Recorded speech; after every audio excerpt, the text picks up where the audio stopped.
reka duhite twinjira muri iyi video rero. Nkuko mubizi abankurikira, iyi video nyikoreye kugira ngo nsubize abamaze iminsi barebye video nashyizeho ivuga kuri Paulo uko ari umuhanuzi w'ibinyoma.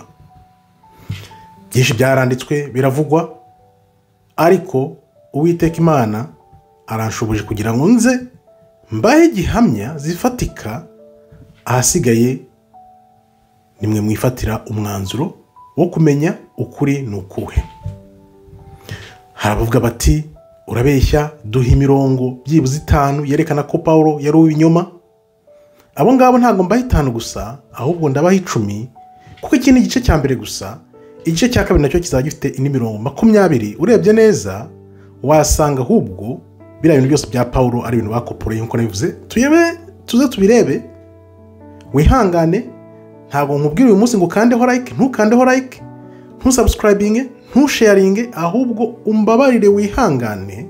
Iyi video wirangize, numara kwirangiza ubundi urambwira.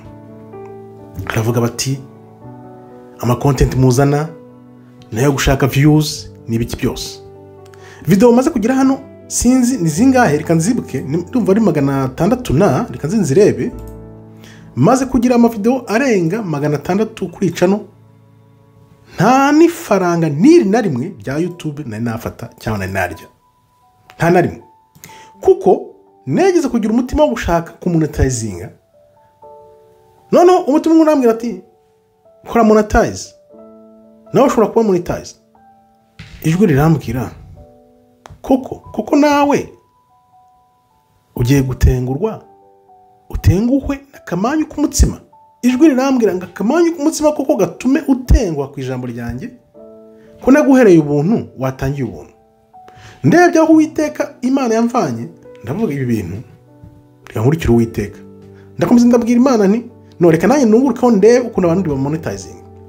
Ijwi rirambwira ngo ako kamanyu k'umutsima gatuma ushaka monetizinga nakiki kisarura riri hafi, ko ntacyo ubuze, ntacyo wamburanye, urashaka monetizinga kubera iki? Ubwo nari maze gukora amavideo arenga 500, reka nzi ndebe ni zingahe. Noneho abantu bose baza bambwira ati dore uko ibintu bimeze. Video 635. Uramutse ukoze na video 100 utaramonetizinga ukagumaho, uze umbwira icyo ushaka cyose ndakiguha. Nuko byagenze. Ariko noneho ikindi natekereje, hari ibyo nerekwa nkaza nkashaka kubiha abantu uko nteye, uko nimereye gusa, ntibuka ko wenda ibintu tutabyumva kimwe, ataravuga wenda ngo ndizamuye tutari kuri nivo zimwe, bakayifata ukundi. Ariko benshi namaze kubona ko batasomye n'ijambo ry'Imana cyangwa na Bibiliya ntibayisome. Ibyo rero akaba ari byo nkubwiye. Wihangane urebe video, nturayikinge, ntusubscribing, ntusharinge, ntugire ikintu kimwe ukora. Wihangane gusa iyi video wirangize uze urebe ibyo bakujyanyemo. Reka nkwibutse, wibuke ko iriyoza bwonko ryakorewe muntu ryatwaye imyaka 900 yose. Ayo mpamvu nyavuga nti impamvu Kristo azagaruka akamara ikinyagihumbi, ubanza icyo ginyagihumbi kizahwana niyo myaka badukoreye iriyoza bwonko, kugira ngo Kristo atuvanemo ibyo bintu badukoreye by'iyoza bwonko. Ibyo banditse ni byinshi cyane, ariko ndabasubiza bose nkababwira ati no, uzaze ndi gukorera ibirungo bizagusubiza. Reka twinjire rero muri ibyo bintu nkubwire uko tubigenza. Turabanza igice cya mbere turebe ibyo kera bemeraga mbere yuko Bibiliya ikorwa muri 1925, kuva ku mwaka wa mbere kugeza mu myaka 100-200. Ibyo bemeraga ni biki, uko baje guhindura Bibiliya, uko byagenze. Noneho dufate Paulo, imirongo ya Paulo na Bibiliya yindi isanzwe n'imirongo isanzwe, tubihuze. Noneho nkwereke gihamya zifatika, nawe wirebere n'amaso yawe. Ariyo mpamvu nkubwira nti wihangane urangize iyi video. Ndibaza iyi video iri twari 340. Uziko ntago njya nkora video ndende, ndihangana iyi video ntirenze 30-40 ntago irenga. Ariko nzi neza ko iyi video nuyirangiza urahinduka. Ngibyo rero kugira ngo mbisasire avuga ngo ni views tuba dushaka, iyi channel yanjye nta ni dolari nta ni faranga ni na rimwe nayiryaho. icya kabiri nkubwiye ko Imana yambwiye ati wigira gutya witenguha kubera akamanyu k'umutsima bireke ntacyo mburanye. Noneho nanjye koko Imana iranambwira ijwi rirambwira ati none se bya 10 wirirwa ucyaha bamwe uvuga ngo baragufata ibya 10 nibyo bibereyemo, waba utaniye he nabo niba utangiye kumonetizinga ijambo ry'Uwiteka, ijambo ry'Imana, ijambo herewe n'ubuntu. Kandi narabyibutse nibuka ko mpamagarwa gukora YouTube channel, ikintu cya mbere nihanangirijwe ni ukutamonetizinga icano y'ijambo ry'Uwiteka. Kunaje kubitekereza rero nanjye ko byaje simbizi, ariko niko kuri Satanaza ijambo ryahise rimwe no don't ntujyeyo bireke. Ndabireka nuko bimeze. Nimba utarubizi rero urabimenye, njye ntago nkorera ibintu byo kumonetizinga hano ngo nashaka amafaranga. Uwiteka yaramwe ntacyo mburanye. Reka tubyinjiremo rero noneho turebe uyu Paulo wanyu, koko turebe uyu Paulo yaturutse he, byagenze gute. Nzi neza ko kuri ntago koroshye. Niyo mpamvu nemera y'Evanjiri ya Thomas ivuga ati shaka nushaka ukabona bizagutera ubwoba, kandi nibigutera ubwoba uzayobora byose. Reka tubyinjiremo tuze turebe nta gutindiye. Tuzi neza ko muri Bibiliya bakuyemo ibitabo byinshi cyane nkuko nkunda kubibabwira ni byinshi cyane. Uyu munsi dutangire kuri Didac. Inyigisho z'intumwa 12 aho ngaho hari mu mwaka wa 50 kugeza ku mwaka wa 120 nyuma y'ivuka rya Kristo. Umuburo w'inyigisho zitari za Kristo. Niba umuntu akwigisha inyigisho zihabanye n'inyigisho za Kristo umwange. Iyo ni Didac 11:2. Umuburo w'inyigisho zitari za Kristo kabiri hano, reka inyigisho zose zigeragereshwe ivanjiri ya Kristo nkuko Didac 11:3 bitubwira. Inyigisho zose zigeragereshwe inyigisho za Kristo. Umuburo w'abahanuzi b'ibinyoma.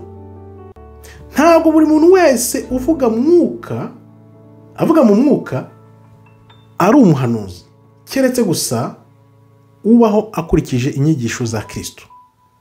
Abantu bose bavuga ibyo mu mwuka, mubona ntago ari abahanuzi, keretse gusa babayeho bakurikije Kristo ko babayeho. Didac 11:8. Amagana abahindura inyigisho. Wigisha izindi nyigisho zose tutahawe ntuzamwumve. Didac 11:2-3. Hano hari mu mwaka wa 50 kugeza ku 120 nyuma y'ivuka rya Kristo. Impamvu Didac rero ikomeye ni iyihe? Ni kimwe mu bitabo abakera bagerageje kurokora kuko gifite inyigisho z'umwimerere za Kristo mbere yuko habaho izindi nyigisho z'inzaduka zaje nyuma. Wibuke iyi Bibiliya bayemeje muri 325. Ibyo urabyibuka. Didac nayo narayisomeye nkubwira ibyayo. Reka turebe ibikurikiraho. Kuki Didac rero ari ingenzi uyu munsi? Nkuko nakubwiye yanditswe muri 50 ibaho kugeza mu 120. Kuki ari ingirakamaro? Iburira abantu inyigisho z'inzaduka, guhindura amategeko ya Kristo, abigisha bizeza ububasha bw'umwuka, abigisha bakwepa inyigisho za Kristo, ivanjiri idashingiye ku ijambo rya Kristo. Ibyo ni ibintu 5 bikwereka ko Didac yari ingenzi, yaburiraga abantu ko hazaza izindi nyigisho zizahabana na Kristo. Dukomeze. Umwungeri wa Hermas. Iyi ni indi nyandiko nayo yavanywe muri Bibiliya uko yakoreshwaga n'insenyo za kera, tujye kubireba. Nayo yabagaho mu kinyejana cya mbere cya kabiri, aho ngano kuva ku mwaka wa mbere kugeza kuri 200 mbere y'iriya nama yabereye Nasiya kugira ngo bavanemo ibitabo muri Bibiliya. Umuburo w'inyigisho z'ubuyobe. Witondera abantu bagore ku kuri bajyana benshi mu buyobe. Ibonekerwa kabiri. Umuhanuzi w'ukuri avuga ijambo rya Kristo, kandi umuhanuzi w'ikinyoma agoreka icyo Kristo yemeje. Umuhanuzi w'ukuri avuga ijambo rya Kristo, ariko umuhanuzi w'ikinyoma agoreka icyo Kristo yemeje. Mandat 11. Ibi birakomeye, ubyibuke ubizirikane. Nituza kugera kuri za nyandiko za Paulo uze kureba ubutumwa nyakuri, ubutumwa nyamukuru bw'umwungeri Hermas. Garukira inyigisho za Kristo, ihane, wubahe, ube umunyakuri ku mutima, wirinde bikomeye uwo ari we wese wigisha ibihabanye n'ibyo Kristo yatwigishije. Igituma rero umwungeri wa Hermas ari ingenzi niki? yafatwaga nk'ivanjiri zindi zisanzwe muri icyo gihe mu myaka 200. Urabyumva, ni mu myaka 200 aho turi. Yari nakubiyemo codex. Iyi codex yari Bibiliya ya kera ikuze kurusha izindi zose. Bibiliya ikuze kurusha izindi zose yaje kuvanwa mu bitabo byemejwe muri 325. 325 bibuke ko aribwo bafashe umwanzuro wo gufata ya Bibiliya bakayishyira hamwe. Rero dukomeze turebe uko byagenze. Hano turi kubisasira. Wibuke ko birakubwira ngo inyigisho zose zihabanye n'ibyo Kristo yigishije ubyirinde. Umuhanuzi w'ukuri uvuga inyigisho za Kristo ubinyoma n'ubigoreka agashaka kubijyana hirya. Turaje tubirebe, ukomeze wihangane tuze tubyinjireho turebe nibwo tugitangira. Hano turebe Clement wa mbere harahagana mu mwaka 95 nyuma y'ivuka rya Kristo. Umuburo w'inyigisho zihabanye. Urumva ko bose bahurizaga ku bahanuzi bazaza b'ibinyoma. Niba dukora ibintu byategetswe na Kristo mu kuri tuzahabwa umugisha. Ariko nidukurikije inyigisho zidasanzwe kandi z'amahanga tuzarimbuka. Clement wa mbere 45. Tugarukira ukuri. Mureke rero tugarukira ukuri twahawe kuvuye kuri Kristo kuhoraho. Clement wa mbere 13. Mureke amacakubiri. Inyigisho z'inzaduka zacagamo abantu ibice. Clement yahamagariraga kugaruka ku nyigisho z'umwimerere Kristo n'intumwa ze bigishaga. Igitera ingenzi rero ya Clement ni iki? Yabaga muri Bibiliya za kera kandi yasomwaga mu nsengero zo hambere, nayo rero baje kuyivana mu byigishwa. Urumva byose bagiye babivanamo. Imperuka ya Petero yari izwi cyane mu nsengero. Umuburo w'inyigisho zihabanye. Benshi bazakurikira abashumba b'ibinyoma bahakana inzira, ukuri n'ubugingo byigishijwe na Kristo. Abigisha b'ibinyoma bazahaguruka bigisha inzira yoroshye ihabanye n'ibyo Kristo yigishije byerekeye ukiranutsi n'urubanza. Bazigisha inzira yoroshye. Ibyo bintu byose ubikomeze tuze kureba. Gihamya. Insengero nyinshi zakoresheje imperuka ya Petero nk'ijambo ry'Imana imyaka irenga 100. Niki gituma rero imperuka ya Petero ari ingenzi? Yabaga muri Bibiliya za kera kandi yasomwaga mu nsengero zo hambere, nayo yaje gukurwa mu bitabo byashyizwe muri Bibiliya ingiyi dufite uyu munsi. Dukomeze. Ibaruwa ya Barinabasi yamamaye mu bakristo bo hambere. Umuburo ukakaye uramenye.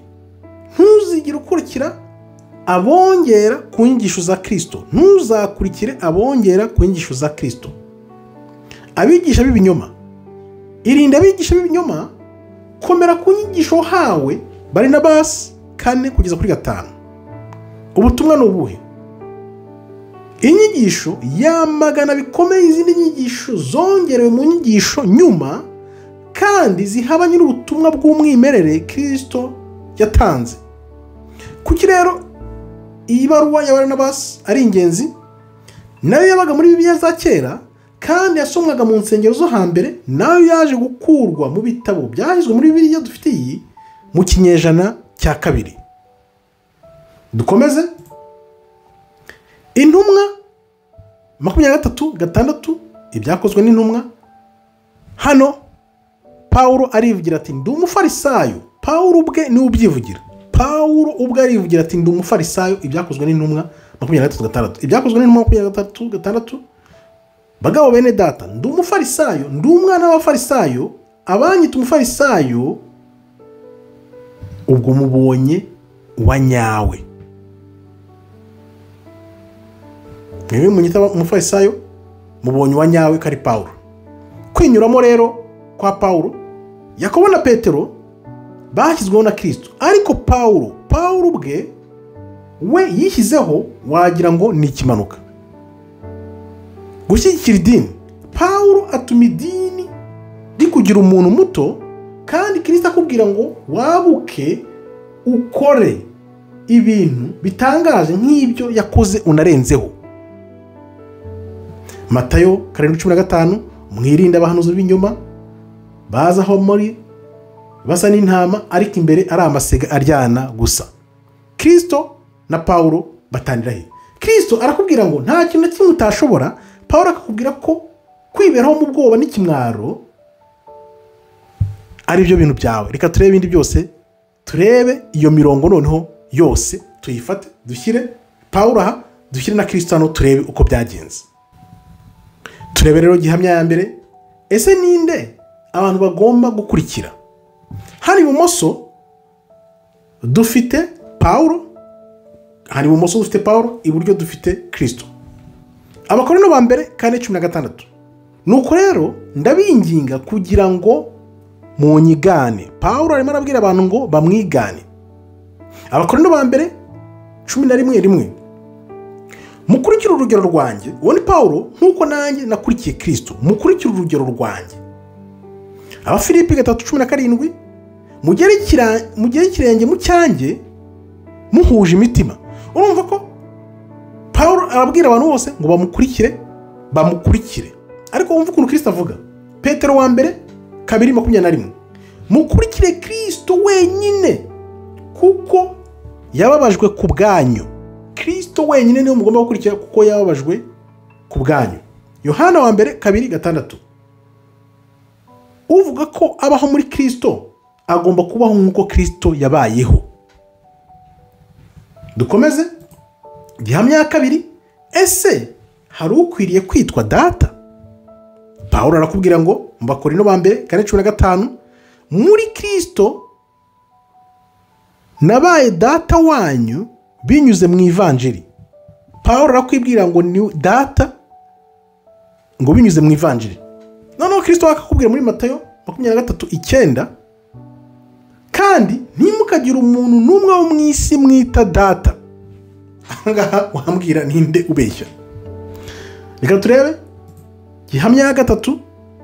Ninde mwigisha w'abanyamahanga? Umwigisha w'abanyamahanga ninde? Paulo arakubwira ngo mu Baroma 11:13, kuko ninjye ntumwa ku banyamahanga. Paulo ninjye ntumwa ku banyamahanga. Akongera mu Efeso 3:8, nahere ubwo buntu kugira ngo mbwirize abanyamahanga. Urumva ko yigize intumwa y'abanyamahanga. Noneho Kristo mu byakozwe n'intumwa 15:7 akatubwira ngo bagabo bene data, muzi yuko kera Imana yantoranyije muri mwe kugira ngo akanwa kanjye abe ariko abanyamahanga bumvamo ijambo ry'ubutumwa bwiza bizere. Akanwa ka Kristo niho abanyamahanga bagomba kwizerera, ntago ari Paulo. Dukomeze gihamya ya kane. Inyigisho ebyiri, abakebye n'abadakebye. Ese izi nyigisho ebyiri zavuye iby'abakebye n'abadakebye? Abagalatiya 2:7. Wumva ibyo Paulo ibyo avuga. Natoreye kwigisha abadakebye, naho Petero we yigisha abakebye. Ni inyigisho ebyiri, abakebye n'abadakebye. Paul akavuga ngo abadakebye abakebye n'aba Paulo n'aba Petero.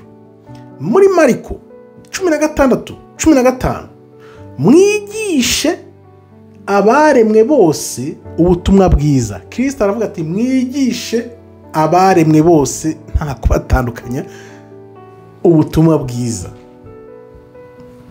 Gihamya ya gatanu. Umuntu ahemberwa kwigisha ijambo ry'Uwiteka. Bya bindi nakubwiye ngo ijwi ryarambwiye akamanyu k'umutima, none dore nabyo biranaje na n'ubu. Paulo arakubwira mu Bakorinto ba mbere 9:13-14, n'umwami wacu niko yategetse. Urumva arimo aravuga ngo niko Kristo yategetse ko abavuga ubutumwa bwiza batungwa n'ubutumwa. Wow! Muri Matayo 10:8 Kristo akakubwira ngo mwahere ubuntu, namwe mujye mutangira ubuntu. Urumva ko Paulo aramuvuguruza. Muri Matayo 10:9-11, ntimujyane izahabu ifeza cyangwa amafaranga mu mifuka yanyu mukorera ibyo bintu by'amafaranga n'amazaho n'amafeza mwigije ijambo ry'Imana none mubikore. Ubeshya ninde? Urabona ko uyu muntu Pawulo ahantu byavuye ntabwo tubizi. Dukomeze turebe. Gihamya ya gatandatu, kurya ibiryo byatambiwe ibigirwamana. Kurya ibiryo byatambiwe ibigirwamana ni ibintu byari bibujijwe. Reka turebe uko Pawulo abivuga. Abakorinto ba mbere 8:4-8. Ibyo kurya ibyatekererejwe ibishushanyo bisengwa, nyamara ibyo kurya si byo bitwegereza Imana. We Pawulo avuga ngo ibyo kurya ntabwo ari byo bitwegereza Imana. Ikorera ibyo ushatse, irira ibyo ushatse, wahuranye ibyo ushatse byose. Iyo tutabiriye ntacyo dutubirwa, cyangwa iyo tubiriye ntacyo twunguka. Birye wabirya utabirya ni akazi kawe, irya ahuranya nta kundi. Ibyo bintu byagize gute? Byatekerejwe ibigirwamana ngo urye warya utarya ni akazi kawe, ubirya tubyahuranye. Kristo ariko tumubyo Kristo tubwira. Intumwa ibyakozwe n'intumwa 15:20. Mwirinde ibiryo bihumanya by'ibishushanyo bisengwa. Ibyahishuwe 2:14. Ninde wigishije Baraki gushyira igisitaza imbere y'Abisiraheli kugira ngo barye ibiryo byatambiwe ibigirwamana? Byagenze gute kugira ngo mutinyuka kurya ibiryo byatambiwe ibigirwamana? Niko Kristo avuga mu Byahishuwe, igitabo cya nyuma cya Bibiliya 2:20. Nyamara mfite icyo nkugaya, kuki wigisha abantu gusambana no kurya ibiryo byatambiwe ibigirwamana? Ngayibaze, Pawulo arakubwira ngo irire wahoranye nta kibazo niyo byaba byaratambiwe ibigirwamana. Uyu muntu yavuye koko. Reka turebe. Gihamya ya 7, gukwiza, gukizwa n'ukwizera cyangwa imirimo. Gukizwa n'ukwizera cyangwa imirimo. Reka turebe. Gukizwa n'ukwizera cyangwa imirimo. Abaroma 3:18 muri Paulo niko akubwira, kuko duhamije yuko umuntu adatsindishirizwa no kwizera. Kuko duhamije yuko umuntu atsindishirizwa, nari muvugiye neza, no kwizera atari imirimo itegetswe n'amategeko gusa.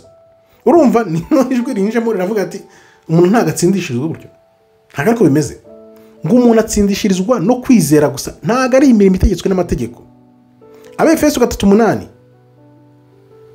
Mwakijwe n'ubuntu kubwo kwizera, ntibyavuye ku mirimo yanyu. Iby'imirimo no.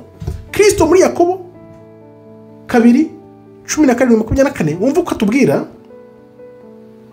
kwizera iyo kudafite imirimo ahubwo kuri konyine kuba gupfuye.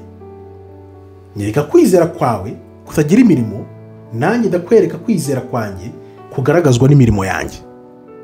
Ntuzi yuko kwizera kutagira imirimo ari impfabusa? Mubonye yuko umuntu atsindishirizwa n'imirimo, adatsindishirizwa no kwizera gusa. Paul arakubwira ngo tsindishirizwa no kwizera gusa. Kristo akakubwira ngo ubonye yuko umuntu adatsindishirizwa n'imirimo yonyine, atsindishirizwa n'imirimo, adatsindishirizwa no kwizera gusa. Urabyumva? Urabona ko urujijo Paulo yazanye ruratujija no kubisoma no kubitekereza nabyo biratujijwa. Nuva yabivanye kandi wumve, benshi ntabwo basomye Bibiliya, benshi babisamira mu kirere, ntabwo banagenzura ngo barebe ibi bintu. Urumva Paulo arakubwira ngo kuko duhamijwe yuko umuntu atsindishirizwa no kwizera atari imirimo itegetswe n'amategeko. Akongera, mwakijwe n'ubuntu kubwo kwizera, ntibyavuye ku mirimo yanyu. My goodness. Noneho Yakobo Kristo akakubwira ngo kwizera kudafite imirimo ahubwo kuba gupfuye. Nyereka kwizera kwawe kutagira imirimo, nanjye ndakwereka kwizera kwanjye kugaragazwa n'imirimo yanjye. Ntuzi yuko kwizera kutagira imirimo ari impfabusa? Ubonye yuko umuntu atsindishirizwa n'imirimo, adatsindishirizwa no kwizera gusa. Tuje dukomeze turebe ibi bintu. Gihamya ya 8, abakristo bakizwa no kuvuga kristo mwami mwami. Pawulo arakubwira ngo mu Baroma 10:9, niwatuza akanwa kawe yuko kristo ari umwami, ukizera mu mutima wawe yuko Imana yamuzuye, uzakizwa. Kristo akakubwira muri Matayo 21:21, umuntu wese umbwira ati mwami mwami, si uzinjira mu bwami bwo mu ijuru keretse ukora ibyo data wo mu ijuru ashaka. Urumva hano arakubwira ngo wizere gusa uzakizwa. Kristo akakubwira ngo ugomba gukora ibyo data wo mu ijuru Imana ishaka.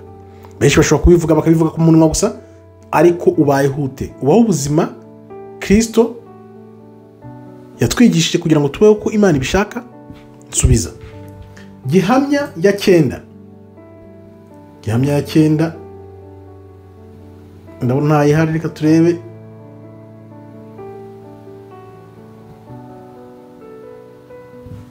Gihamya ya 9.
Gihamya ya 9 ya 10 ndabona zavuyemo.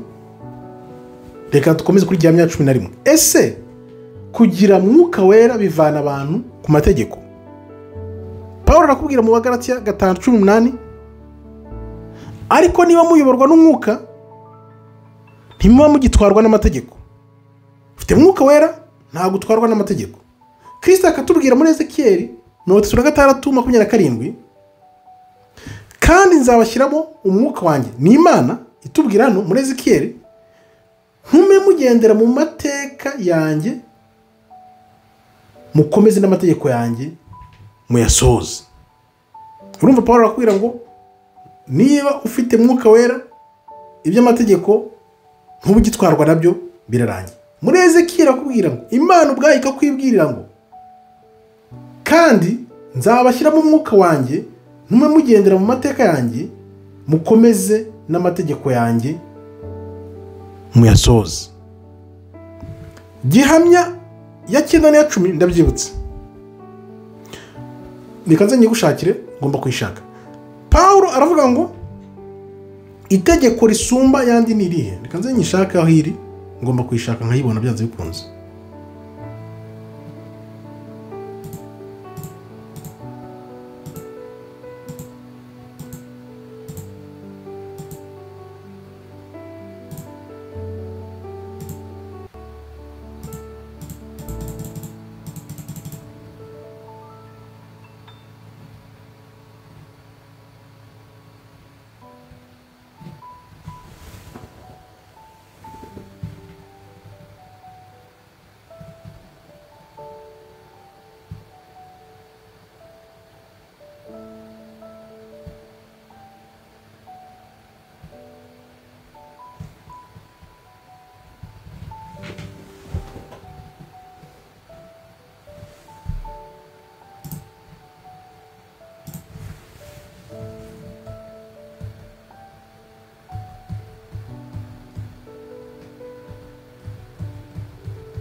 nari mbizi neza ko iyi video ntabwo ari kurangira buhoro. Satani yashatse kundogoya ariko gihamya ya 10 ndabona nyibonye. Nari nazandikiyeho ntabwo nahinduye ngo nkore nshyashya, nazandikiyemo gihamya ya 10 ni irihe tegeko risumba yandi yose. Iyi gihamya ya 10 kuki yari igiye kuvamo, kuki yari igiye kuducika? Wote wumve Abagalatiya 5:14 kuko amategeko yose asohorera mu ijambo rimwe ngiri rigira ngo ukunde mugenzi wawe nkuko wikunda. Niko twese tubyumva tukahita turekeraho. Mu Baroma 13:8-10 Paulo ngo amategeko yose asohorezwa mu ijambo rimwe rigira ngo ukunde mugenzi wawe nkuko wikunda. Niko tubyumva, niko tubizi, tukabifata gutyo tugahita. Abaroma 13:8-10 ufite urukundo ntagirira mugenzi we nabi, nicyo gituma urukundo ari rwo rusoza amategeko yose. Uwo ni Paulo. Reka wumve ko Kristo atubwira Matayo 22:37-40. Wumve n'impamvu igihamya 10 yari igiye kuducika ngo iduce mu myanya y'intoki. Ukundishe Uwiteka Imana yawe umutima wawe wose, ubugingo bwawe bwose, n'ubwenge bwawe bwose. Imana aba ari ukundisha umutima wawe wose, ubwenge bwawe bwose, n'imbaraga zawe zose. Urumva ko Paulo yabivanyemo. Iryo ni ryo tegeko rikomeye gusumba andi yose.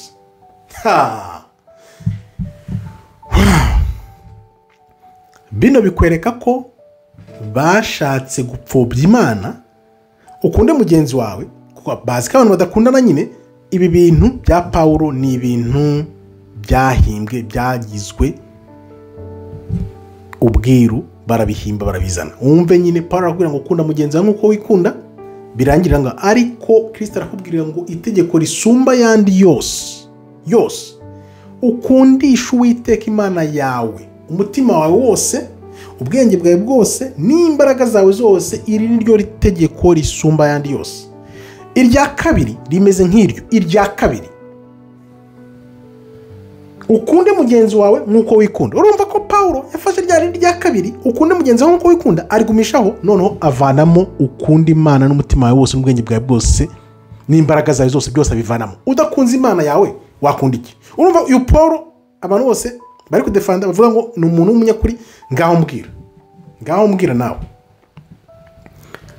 Dukomeze reka turebe ko tubona iya 9 nayo nayibuze ishobora kuba yari kakaye nk'ingiye. Reka turebe, kanze nihangane ndebe ko ndi wibone. Urumva ko ibintu mbabwira ibintu bya Satani, uko Satani badashaka ukuri kuzamuka ntiwabimenya. Reka turebe 9 wenda ko ndi wibone. Turebe 9 iri hehe. Ishobora kuba nayandikiyemo niyo mpamvu. Reka turebe 9 ngiye.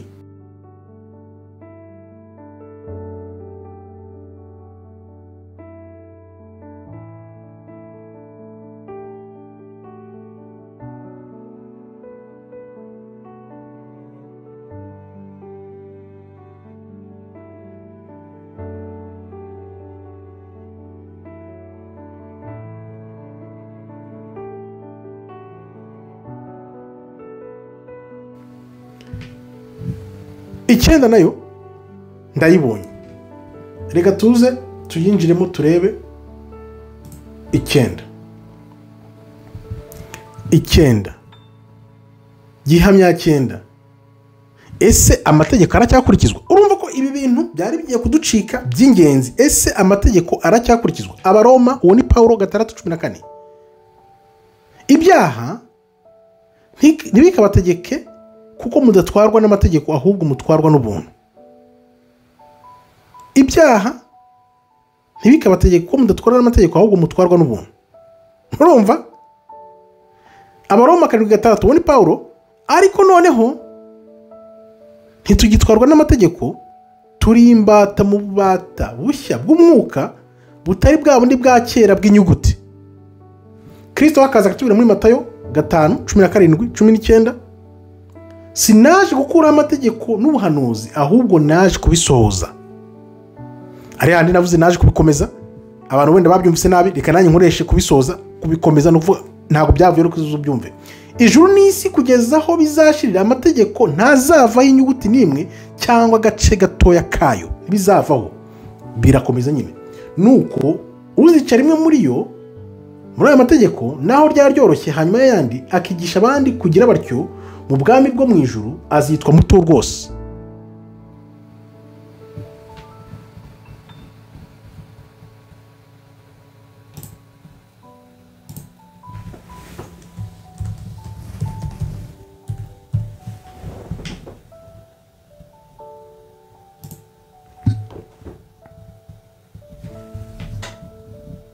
urumva ko Kristo we arakubwira muri Matayo 5:17-19, sinaje gukuraho amategeko n'ubuhanuzi ahubwo naje kubisoza. nkaho ndababwiye ngo ngiye navuze ngo kubikomeza. Yes, ni ukubikomeza uretse wumve byakomeje nyine kugira ngo ubuhanuzi n'amategeko bisoze. Gusoza hari gusoza hari ubutinde niba mwarize ikinyarwanda, sinzi ko abantu bigiye biga iby'ikinyarwanda by'ubutinde. hari usoza nyine ushyiraho akadomo, hari no gusoza inshinga ebyiri, gusoza. urumva sinaje gukuraho amategeko n'ubwami, sinaje gukuraho amategeko n'ubuhanuzi ahubwo naje kubisoza. ijuru n'isi kugeza aho bizashirira amategeko ntazavaho inyuguti n'imwe cyangwa agace kayo gato. nuko uzica rimwe ryo muri ayo mategeko naho ryaba ryoroshye hanyuma y'ayandi akigisha abandi kugira batyo, Pawulo akigisha abandi kugira batyo, mu bwami bwo mu ijuru azitwa muto rwose. ngaho mbwira, umaze kwirebera ibintu bwawe, icyo utekereza umbwire, noneho turebe ibi bintu. ngaho nguko rero ahasigaye nahawe. iki ni igice cya mbere, nanjye nabiteguye byafasheho igihe, ariko igice cya kabiri nacyo kizaza, noneho turebe uyu Pawulo ese yavuye. kuko nimba ibi bintu bimeze gutya, ibyo Kristo akubwira Pawulo aza akabivuguruza, uyu muntu yavuye. Pawulo ninde? niyo mpamvu rero ivanjiri ya Tomasi ivuga ngo shaka, nushaka uzabona, kandi nubona uzatungurwa, ariko nutungurwa uzayobora byose. murakoze rero, Imana ikomeze ibarinde. Shalom shalom. wandike mutubwire ibitekereza. ngewe ntabwo nkubwiye ngo urayikinge cyangwa usubscribinge, ibi ngibi ni ibintu nkwiyerekeye. noneho mbwira uzo challenging, turi challenging, kuko igice cya kabiri nacyo kizaza ari urangiza. hasigaye Imana ikomeze ibarinde, nawe utaha. ubu urabona ko ibintu biteye agahinda. narabirebye nanjye ijwi ryanjeho rimbwira ko ari umunyabinyoma, ndabibaha nyine, mbibaha kuri ntarabitohoza ngo mbishakishe ndebe koko ukuntu bihabanye.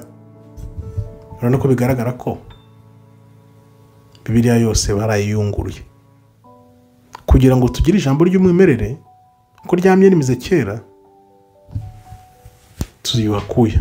ni Kristo wenyine uzaza akabitegura, kuko sinzi ko ahantu tuzabitohora ibi bintu simbizi.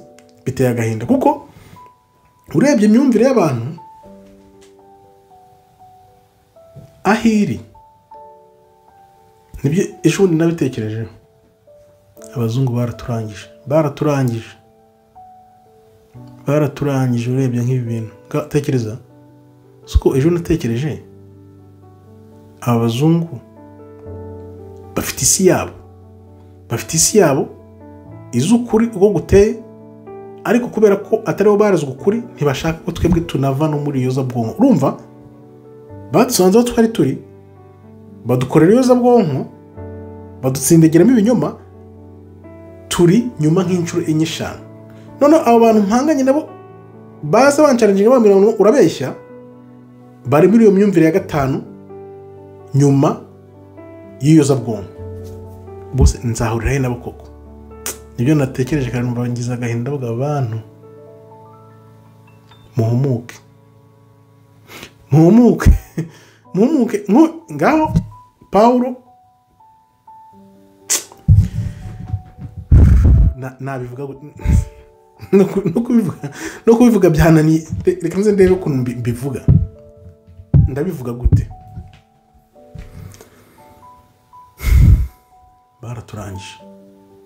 baraturangije. niyo mpamvu baraturangije biteye agahinda, baraturangije kuko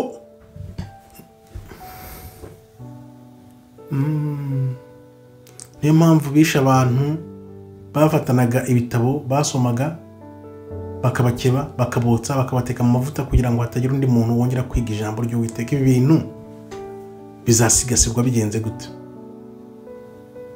Umuntu weho wancaranginze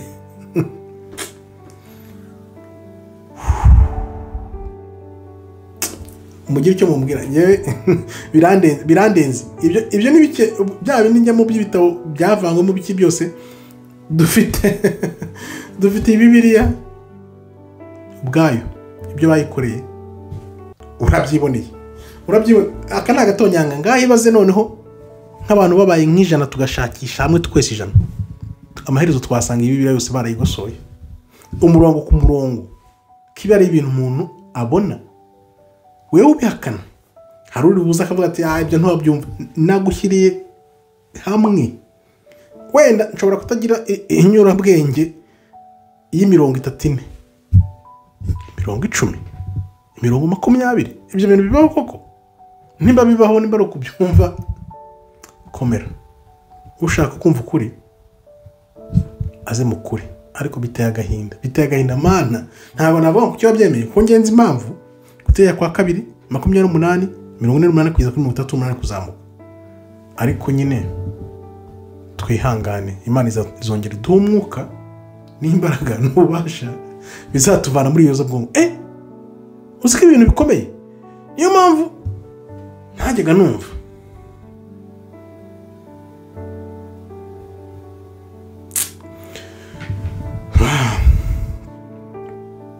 ariko hari igihe najyaga mbwirwa nti isi yose iri mu kinyoma, nanjye nkapfa kubivuga gutyo gusa ntaza uko bimeze. Ariko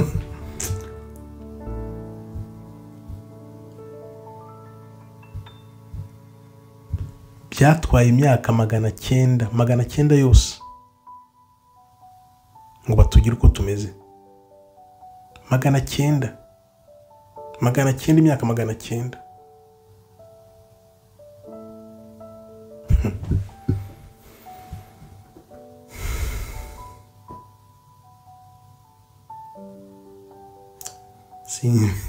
Simbizi ahasigaye bana mukunda ukuri, mushaka ukuri, dushakisha ukuri, mukanguke mubyuke, kuko ibi bintu uyu Paulo umbwire uko mubonye. Morale zose njye nkoresha ijambo andi mavideo asanzwe urabona ko ntazo mfite, kuko wabura ibintu nk'ibi ukagira morale gute ubona abantu ari byo biberemo baza kugutuka bavuga ngo no urababeshya uri umunyabinyoma urumono. Ibyo banditse warabibonye, ariko ndabasubiza ko nzi uko batekereza uko bameze, ariko gihamya ngizo ahasigaye dukomeze dushakishe, kuko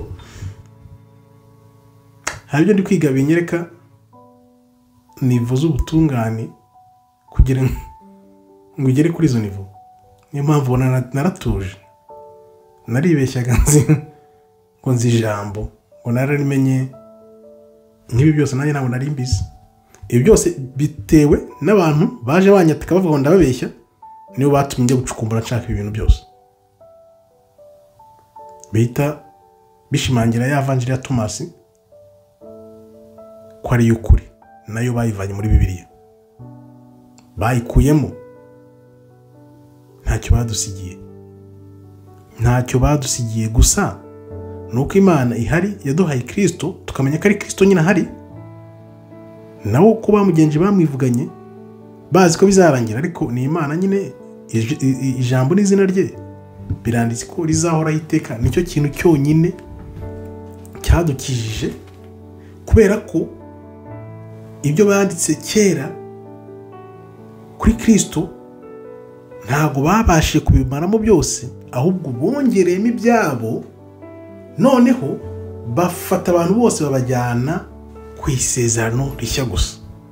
akaba ariyo mpamvu kera njye nabyita kera ntarakizwa numvaga ngo soma ijambo isezerano rishya gusa mu isezerano rya kera wijyayo kuko isezerano rya kera iyo urusomye karisoma neza rihita rikwereka riguhishurira ibyo babeshye, kuko uko Bibiliya imeze nuko bayigosoye bakajyamo ibintu byose. Iyo ugize ikintu utumva neza mu isezerano iri ngiri rishyashya warasomye Bibiliya nkuko bayisomye bose, ugira amatsiko kujya kureba mu isezerano rya kera ugasanga birahabanye. Nkaba nkugira inama rero, umuntu ushaka kumenya ukuri, fata Bibiliya yawe isome kuva imbere n'inyuma, kuva ku itangiriro kugera ku byahishuwe, kuva ku itangiriro kugera ku byahishuwe. Nicyo cyatumye nanjye uko nabisomye umujyo nsanga byinshi biburamo, mbona aya mabaro ya Pawulo, mbona hari ikintu kitagenda, none uyu munsi nicyo kiduhurije. Nkaba rero reka mbashimire abo twabanye. Iyi video yabaye ndende, niba kuko uyirebye ukageza kuri uyu musozo, Imana iguha umugisha, uri umunyamugisha. Ahasigaye ni ahanyu, ibindi birenze aha sinzi ko nabibasha. Mukomere rero, Imana ikomeze ibarinde, naho ubutaha.